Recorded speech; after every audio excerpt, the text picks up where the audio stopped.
आज मैं आपको फॉर्मेशन ऑफ सिंपल सेंटेंसेस के बारे में बताने वाला हूँ। इसमें हमारा जो नेक्स्ट रूल आता है वो आता है नाउन या फ्रेज इन अपोजिशन का प्रयोग करके सिंपल सेंटेंस को बनाना।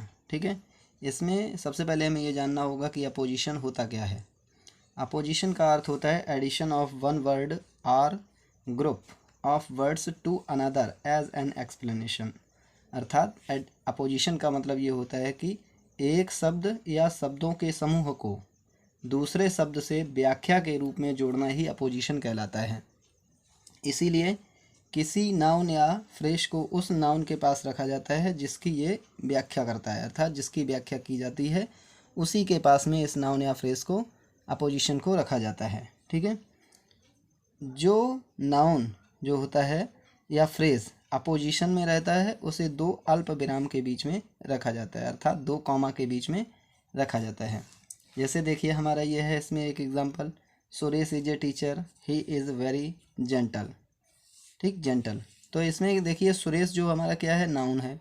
अब नाउन का विशेषण अर्थात व्याख्या करने वाले शब्द कौन कौन से हैं, तो व्याख्या कौन सा कर रहा है, सुरेश क्या है, एक टीचर है और क्या है, बहुत ही जेंटल है। तो जब हम इसको कंबाइन करेंगे, वाक्य को मिलाएंगे या एक सिंपल सेंटेंस में जोड़ेंगे तो क्या होगा, सबसे पहले हम नाउन को लेंगे सुरेश, सुरेश। उसके बाद में क्या है, जो व्याख्या करने वाले शब्द हैं उसको कॉमा में रखेंगे। सुरेश क्या है, अ टीचर, अ टीचर। ठीक, उसके बाद में दूसरे वाक्य को हम जोड़ देंगे। ठीक, दूसरे वाक्य में भी इसी की विशेषता व्याख्या है तो हो जाएगा, फिर इसको कॉमा में करेंगे। उसके बाद में इज वेरी जेंटल। ठीक, इस प्रकार से। उसके बाद में हमारा नेक्स्ट देखिए है, Meera was the best girl in the class, she was the monitor. तो मीरा हमारा नाउन है इसमें। उसके बाद में मीरा की व्याख्या करने वाले शब्द क्या है, मीरा कौन है, मीरा जो है मॉनिटर है, और क्या है, was the best girl in the class, कक्षा में सबसे अच्छी लड़की है। तो इसकी सबसे पहले व्याख्या करने वाले शब्द को लाएंगे अल्प विराम में, तो हो जाएगा मीरा, मीरा कॉमा, मीरा क्या है, द मॉनिटर है, अर्थात मीरा की व्याख्या करने वाला शब्द ये है मॉनिटर। ठीक, फिर इसको कॉमा लगाएंगे, was the best girl, was the best girl in the class, in the class. ठीक, इस प्रकार से। उसके बाद में नेक्स्ट हमारा है, देखिए, Mahatma Gandhi was the great leader. ठीक, he is called the father of the nation.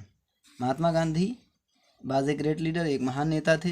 He is called the father of the nation, उन्हें राष्ट्रपिता कहा जाता था। तो महात्मा गांधी, सबसे पहले महात्मा गांधी के व्याख्या करने वाले शब्द कौन से हैं, महात्मा गांधी क्या थे, एक महान नेता थे और फादर ऑफ द नेशन थे। ठीक, उन्हें क्या कहा जाता था, फादर ऑफ द नेशन। तो सबसे पहले हम इसको जोड़ेंगे, जब कंबाइन करेंगे तो महात्मा गांधी, महात्मा गांधी, ठीक, कॉमा लगाएंगे, क्या थे, अ ग्रेट लीडर या the father of the nation, इसको भी लगा सकते थे। तो a great leader,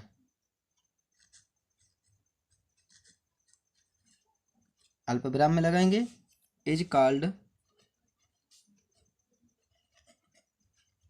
the father of the nation. ठीक, या हम इसको ऐसे ही बना सकते थे, Mahatma Gandhi the father of the nation, ठीक, बाज ए ग्रेट लीडर, अथवा करके ऐसे बना सकते थे। इसके बाद में नेक्स्ट हमारा है, देखिए, राणा प्रताप बाज a brave warrior. Rana Pratap एक महान योद्धा थे। He was the king of Mewar, वह मेवाड़ के राजा थे, मेवाड़ के राजा थे।